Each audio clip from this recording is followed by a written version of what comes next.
Não, já deu certo, estava funcionando. Mas deixa aqui. Agora escuta.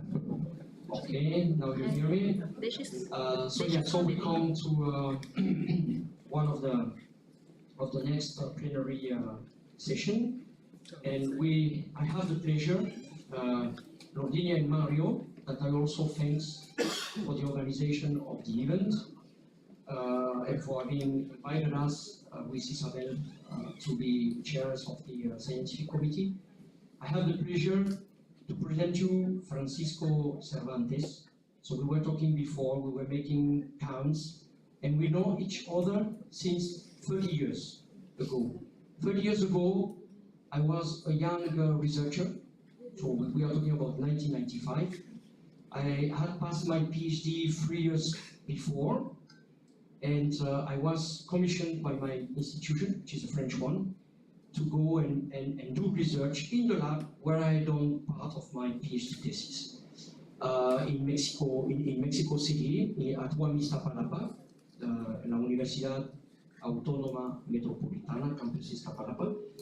And Francisco was starting a master there after having studied at Eton. We have represented a lot of people from Eton there in the north of Sonora, because Francisco is originally from there. So we thank you also for coming here, so many.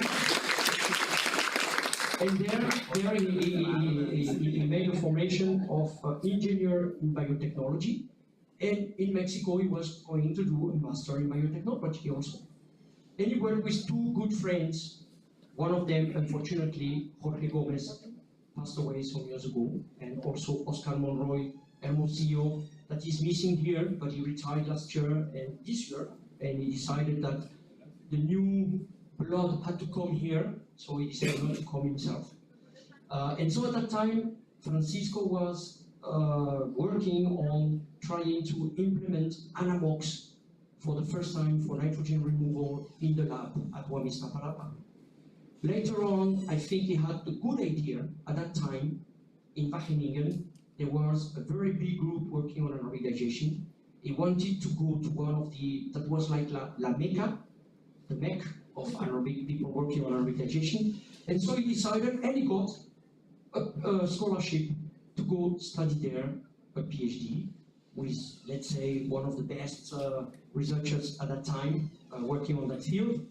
And there, he started to work with things that I think he will talk about, with hydroquinones, transfer of electrons, and after that, well, instead of staying in Netherlands, in Europe, he decided to go back to Mexico, to go back to his original institution at Eton, and a few years later, he moved for personal reasons to another important group in Mexico, at IBICIT in San Luis Potosí, in the north of the country.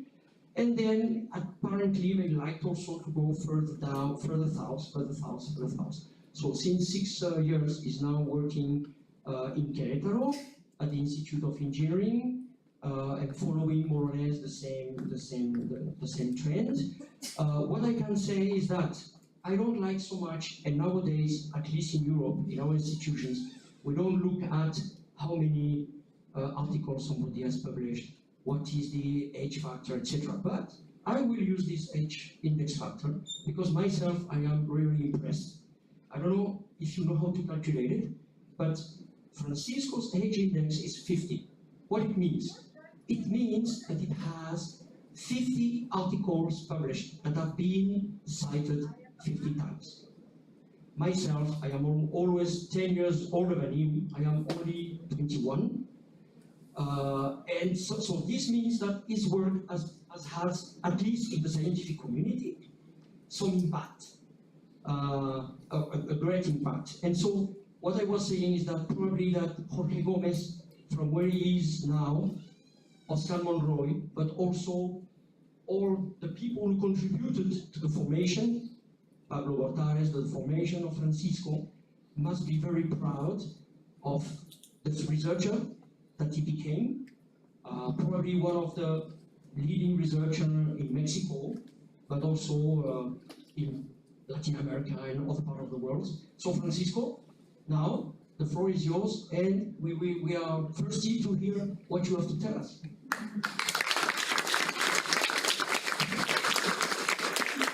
Well, thank you very much for the nice introduction. It was nice to tell about this story of my career. Thank you very much. It is my pleasure presenting this lecture to you. And I would like to thank also Lorena. Thank you very much, because this is the second time I come here to Recife. Actually, I remember the first time I was a child when I was presented here in 2000. In 2000, that was my first presentation here in Recife, in the Latin American workshop on anaerobic digestion. I think I was also attending that event, I remember that. And I remember still that after my oral presentation, that was part of my PhD at the time, Hache approached to me and said, because I presented in Spanish at that time. And Hache told me, even myself could understood what you said. So it was a good compliment for me, actually. So the topic I bring today for you is the application of nanomaterials on wastewater treatment. That's the topic.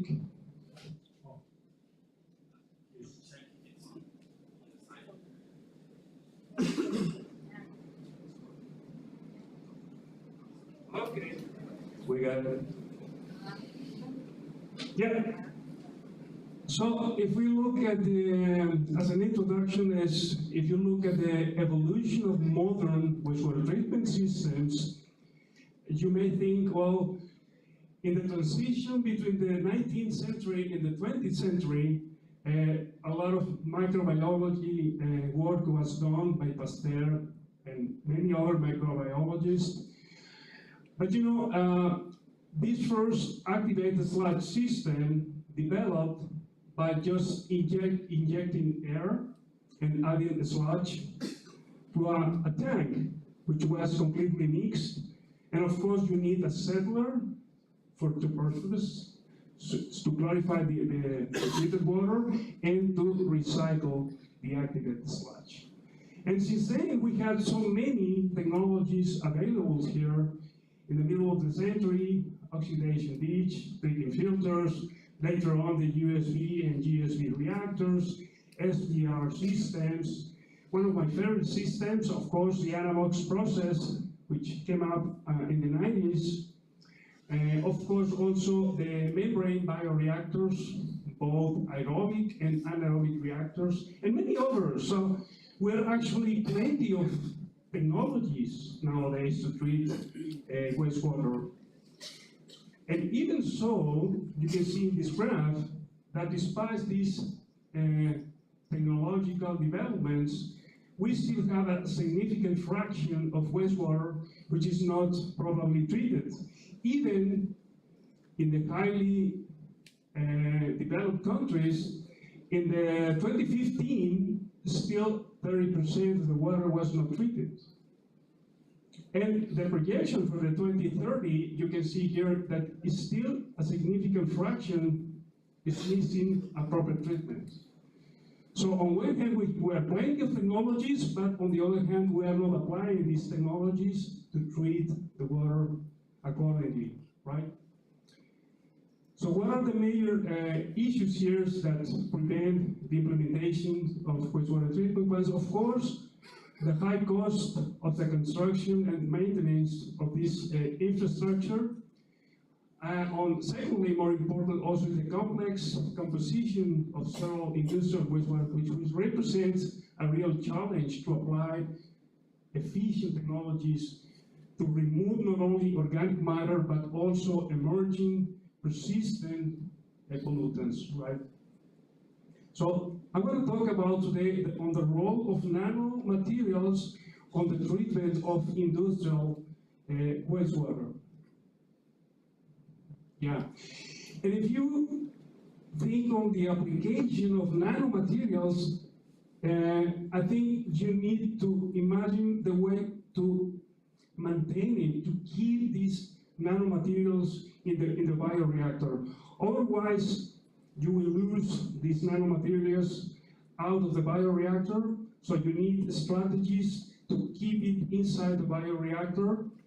And once you are able to immobilize these nanomaterials, it can be done by several strategies, including membranes or promoting granulation of sludge, incorporating these nanomaterials. For instance, there are several ways to immobilize these nanomaterials, but the applications go to a wide variety of processes, including the degradation of recalcitrant pollutants, the production of renewable energies, the removal of greenhouse gases, and absorption processes as well, right?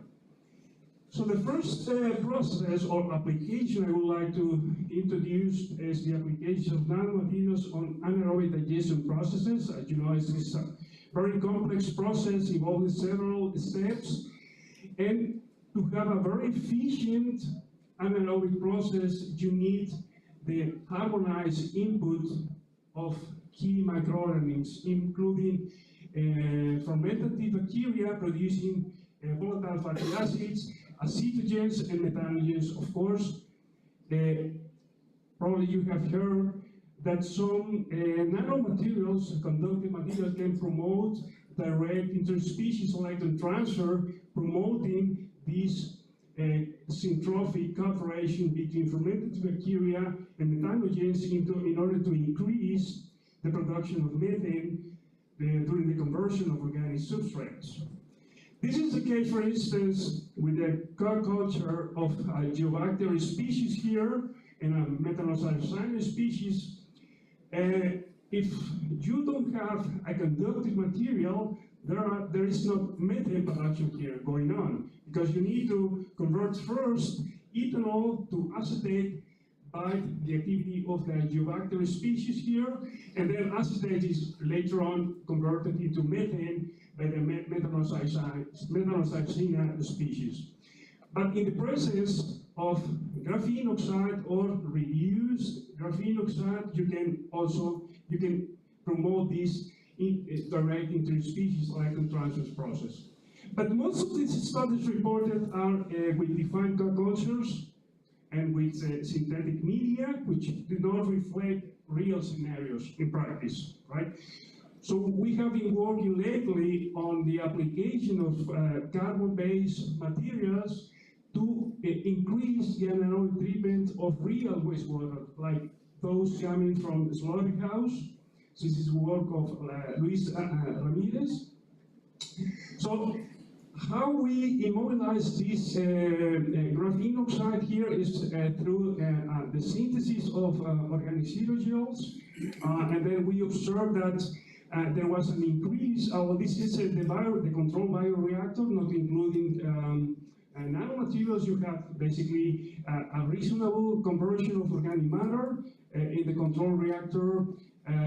We have an increase by the presence of the nanomaterials, an increase up to 76% on COD removal, and also in terms of this is on COD removal, sorry, about 12% increase on COD removal, and on methane production we have 77% increase. So you have basically an increase on both important parameters. We also apply this organic xerogel and doped with the graphene oxide, and also alternatively with the magnetite, the nanoparticles. We also observed here an enhancement both on the CO2 removal and on methane production with different HRTs here on the bioreactors. Here you see also the levels of nitrogen in the form of ammonia, because the presence of nanomaterials promoted the hydrolysis of proteins. That means you have more production of ammonia here in the bioreactors amended with nanomaterials. And also, since winery wastewater has the proper positions to produce medium chain fatty acids by chain elongation, we also observe the production of some medium chain fatty acids like caprolylate here in this case. So for the winery wastewater, we observed a 25 higher methane production rate, 18 greater COD removal in this case, as well as better hydrolysis of the proteins here. Also related to the treatment of effluents with a high content of protein, this is a synthetic medium containing protein, and we observed not only an increase on methane production, 14% higher compared to the control, but also increased COD removal.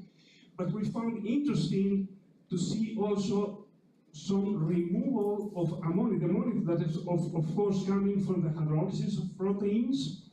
We observed some removal of ammonia, this is the control, the final concentration of ammonia in the control, and those systems supplemented with carbon-based materials. Here you see a lower concentration of ammonia. So you may think, well, certainly some ammonia can be absorbed by this material. We also we did some absorption isotherms, but this absorption doesn't account for an important removal of ammonia, probably about 20 or 30% of the ammonia. So that means something else is going on there.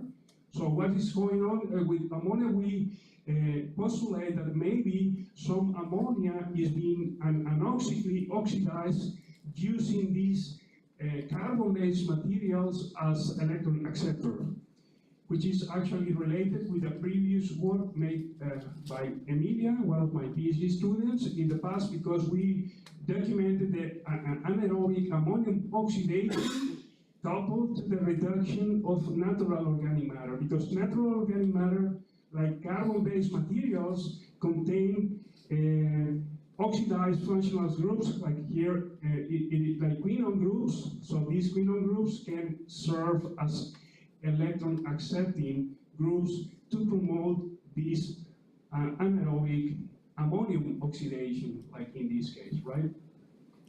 So these redox functional groups, like quinones, are also present in graphene-based materials that are applied in the anodes of bioelectrochemical systems. This is a nice study reported by Shaw and co-workers, in which they documented anaerobic ammonium oxidation in this bioelectrochemical system connected to the production of electricity, of course. So since nitrification is an energy-intensive process, it consumes a lot of energy by supplying the air in the system. So it is good to know that you can also remove ammonium from wastewaters connected to energy production in a bioelectrochemical system.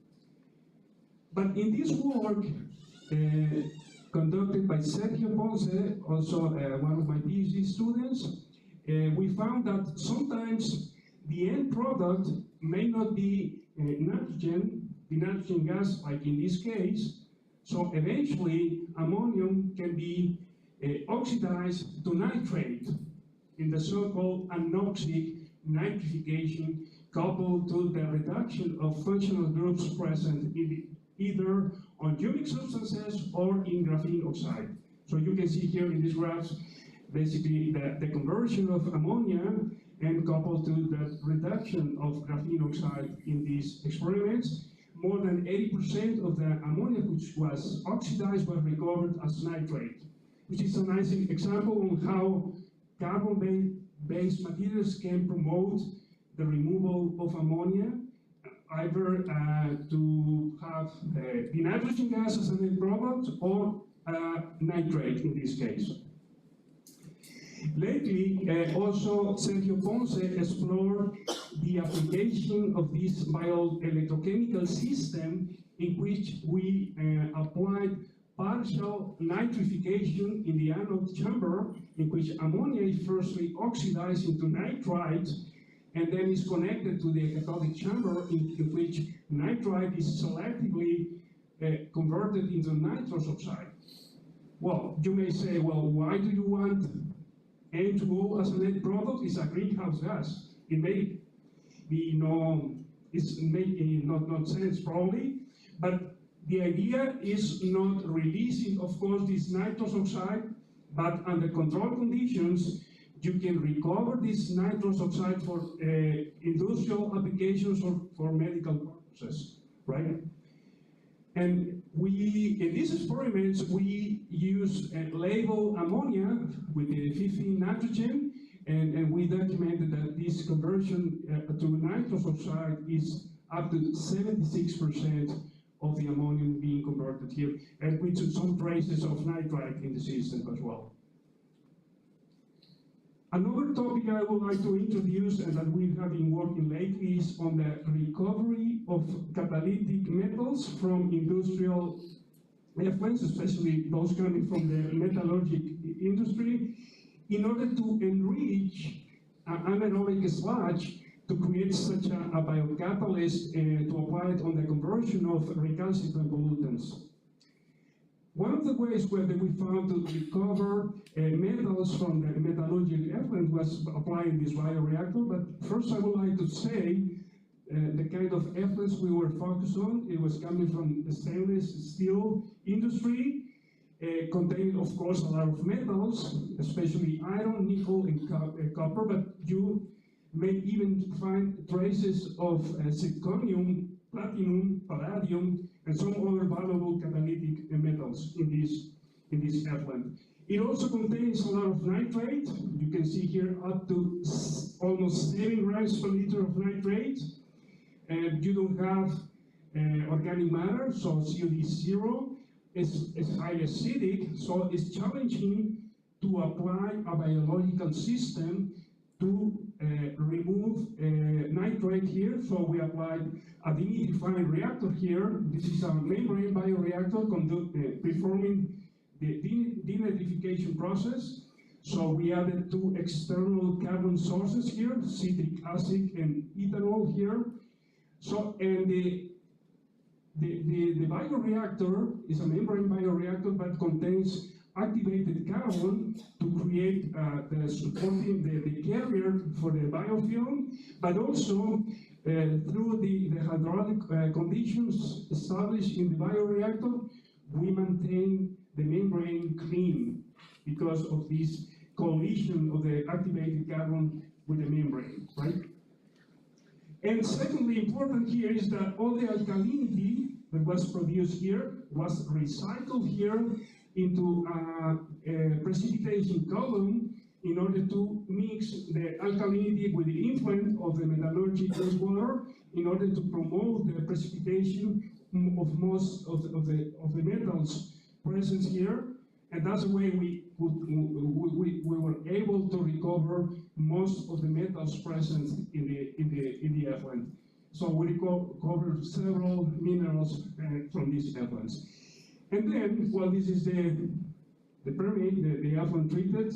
We achieved 94% removal of nitrate. Most of the metals were recovered in the system. And these recovered metals were applied in anaerobic system to promote the degradation of 2 antiviral agents. This is the case of ribavirin and tenofovir.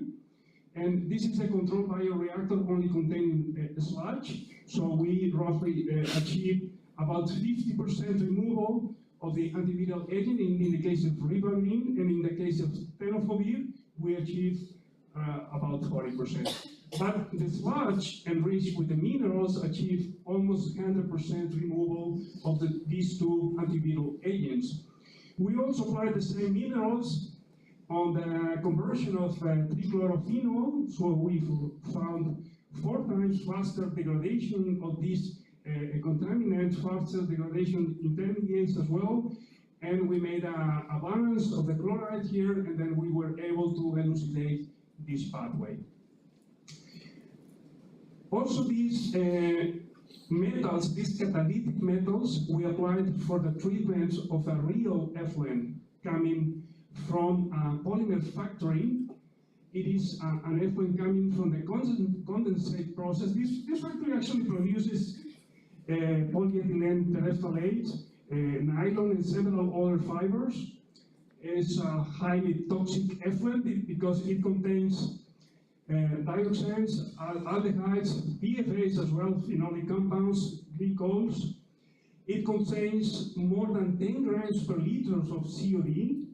It also contains a lot of sulfate. You can see here 1.4 grams of sulfate.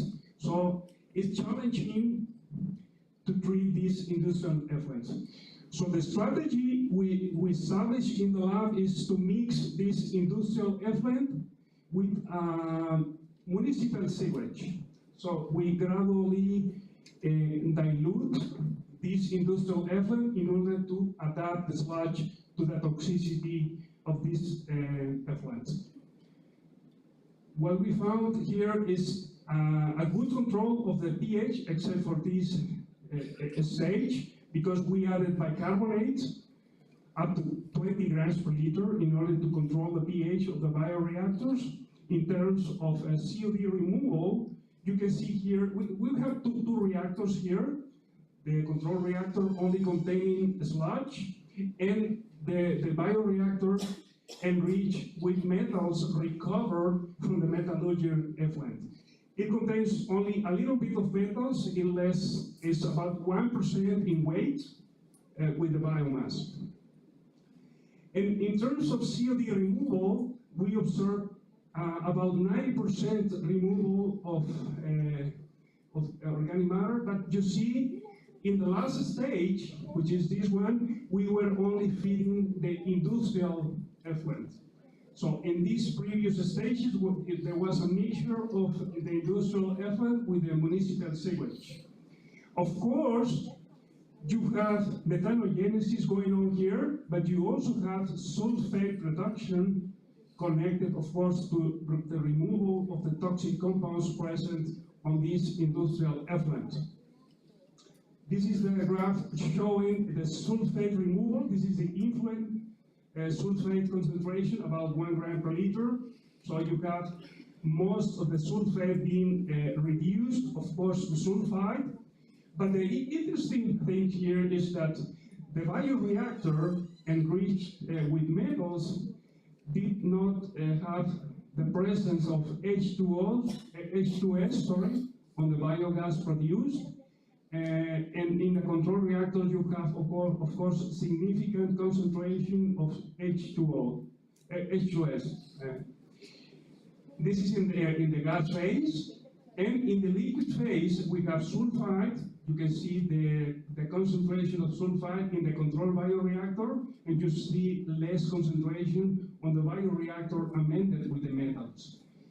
So you can imagine that the presence of metals not only promoted catalytic input to degrade better the toxic compounds present in the industrial effluent, but also it promotes the precipitation of the sulfide produced during the sulfate reduction. It was documented actually by XRD analysis here. This is a sulfide mineral, but we also, of course, XRD analysis only detect crystalline minerals. So there may be other minerals here that can explain the precipitation or the sequestration of the sulfide produced from sulfate production, right? And of course, since these minerals were rich on ferric iron, you can imagine that also iron-reducing bacteria were also playing a role here on the conversion of recalcitrant pollutants like the phenols, glycols, and many other components of the wastewater. Regarding PFAs, we were able to measure the fluoride concentration. You can see here, this is the evidence that in the presence of metals, the sludge was able to promote defluorination of PFAs, so which reached a concentration of fluoride nearly 800 ppm. This is a controlled bioreactor reaching half of it, is 400 ppm. So this is the evidence of defluorination, and by HPLC-MS, we were able to to elucidate this defluorinated step, because this was one of the components present on the industrial wastewater. It was fluorotelomere sulfonic acid. So you have a sulfonated group here, which is released here. And you can also find traces of ethylene glycol, acetic acid, and many other minor components. But these analyses elucidated the partial defluorination of this complex structure is very recalcitrant and toxic. So it was a nice example on the application of these catalytic metals to promote the degradation of these recalcitrant pollutants in these industrial effluents. So this is the concept on how anaerobic sludge is enriched, for instance, with palladium, but in this case was enriched with metals coming from a metallurgic effluent, from here, and then it was able to serve as a biocatalyst, right? And with this I come to my conclusions. It is, of course, challenging to treat this kind of industrial effluents due to the complex composition, but the application of nanomaterials can boost both the production of biogas during the anaerobic treatment through dye process, but also they can promote efficient degradation of emerging contaminants. And also, it could be interesting to keep exploring the application of biochemical systems to remove nitrogen from wastewater through this anaerobic ammonium oxidation that I was talking about before, right? So I would like to thank my co-authors here and also the institutions that were collaborating with these studies. And I thank you again for the invitation. Thank you very much.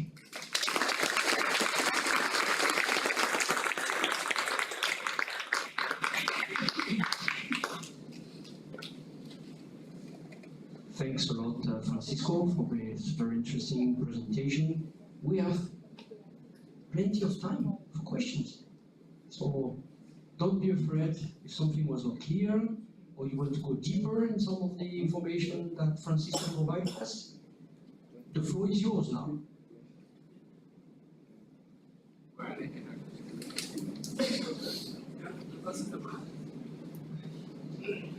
Thank you, Francisco, for your excellent presentation, clear, many results, many interesting thing, well, wonderful. I have one curiosity, because you spoke about the magnetic nanoparticles. Okay. And I would like to know how do you retain these magnetic nanoparticles, because a few years ago I worked with this kind of particles to increment the anaerobic digestion mainly. Well, in bottles, all things was very well, more or less, as I will try to apply in USB reactor. And in order to retain these magnetic nanoparticles, I apply some kind of electroiman in the bottom of the reactor, and working with cycle led to the nanoparticles to go up, and later apply the magnetic to go down, and see, but doesn't work. And I would like to know, how did you retain these nanoparticles? Sure, yeah, well thank you very much, Jose Luis, for your kind comments. Well, there's the possibility that you described by the magnetic properties to retain with the magnetum inside the bioreactor. That was one possibility. But magnetite, especially when you add it in nano size, can be mixed with the bacteria. You can start from the very beginning with a disintegrated sludge and create granules in which magnetite is being incorporated on those granules, and in this way you are able to keep the magnetite inside the bioreactor. That's another possibility, because ferric iron has a good properties of coagulation that helps to create the granules much faster, right? No, it's okay.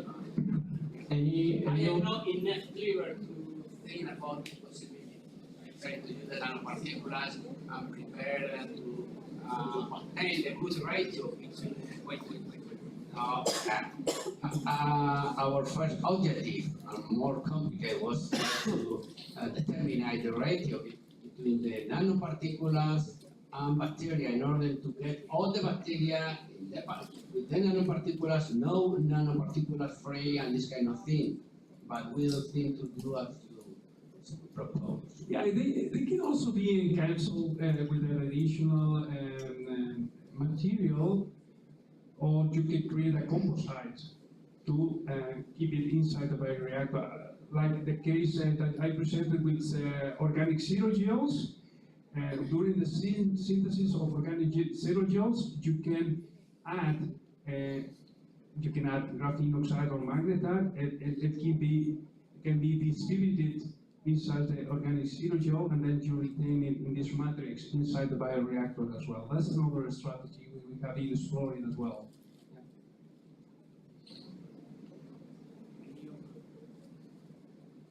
Any other question?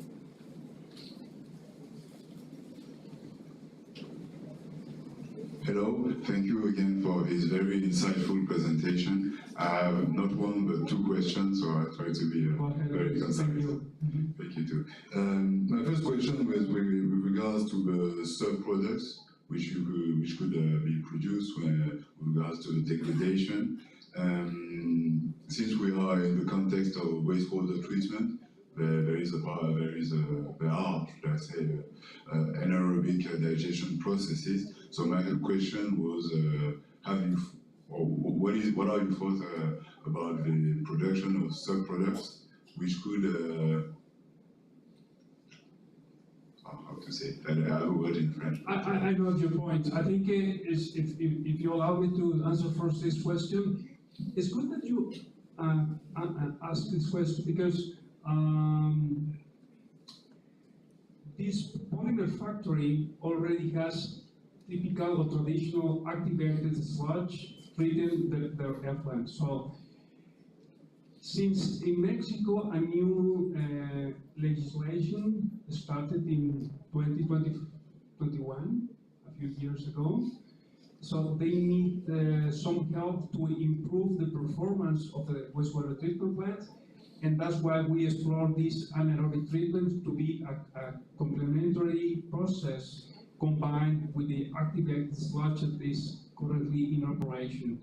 So the idea is to connect this preliminary anaerobic system with that of the activated sludge. And as I presented, it's promising because, firstly, because we achieved 90% of the COD removal, which is really competitive, and then the 10% remaining can be further degraded in the aerobic post-treatment.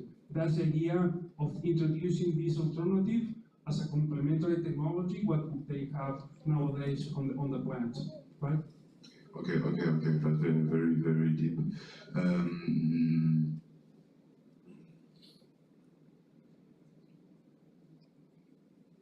Well, I think I'm going to add a second question, please. Thanks for. Okay. Yeah, please. You had one also. No question? No. Okay.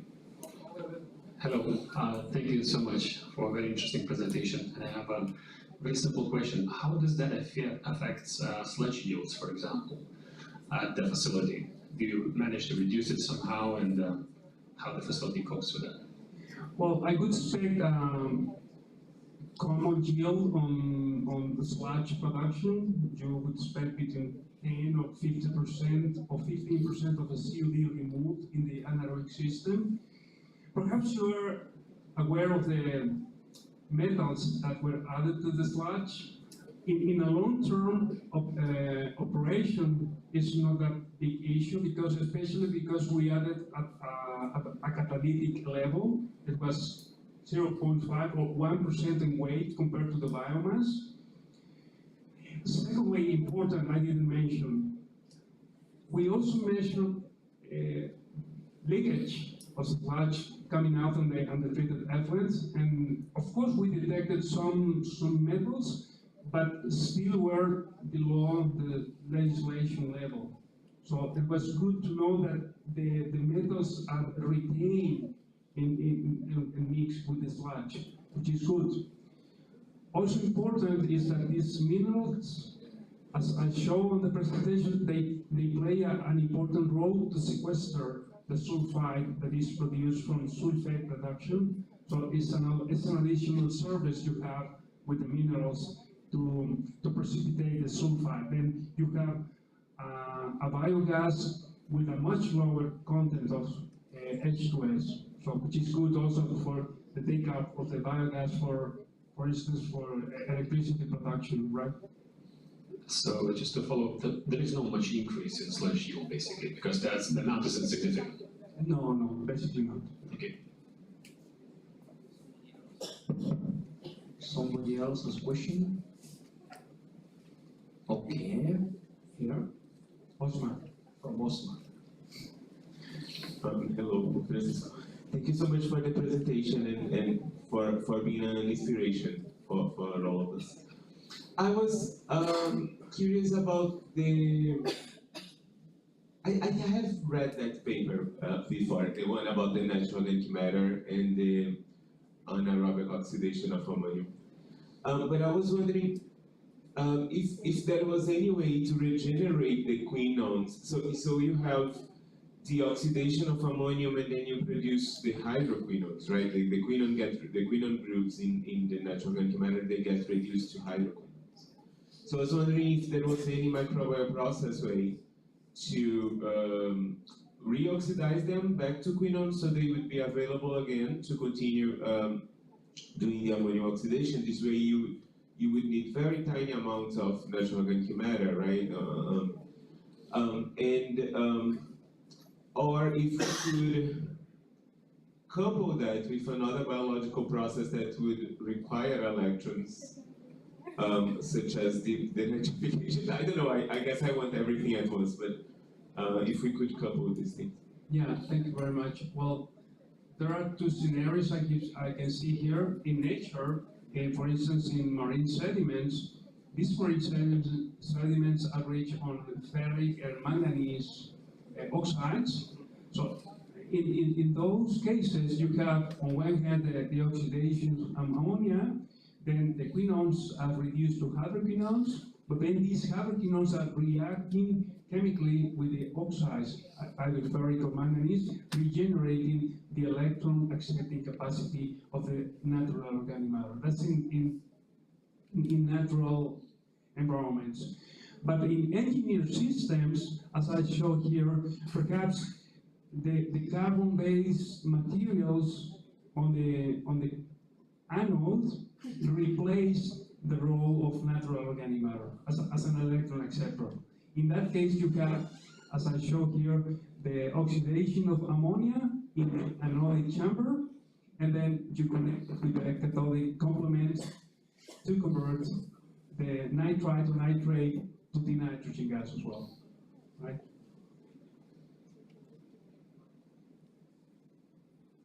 You want to add something, Osman? No? Anybody else? Probably they're hungry. Yeah, they're hungry. But before we go to lunch, we invite all of you to go downstairs and we will make a picture of the attendees of 87 to keep a souvenir. So please, when you go out, go down, we'll make a picture, and after that, that's lunch. Thanks a lot, Francisco, again. Thank you. You keep your time very well.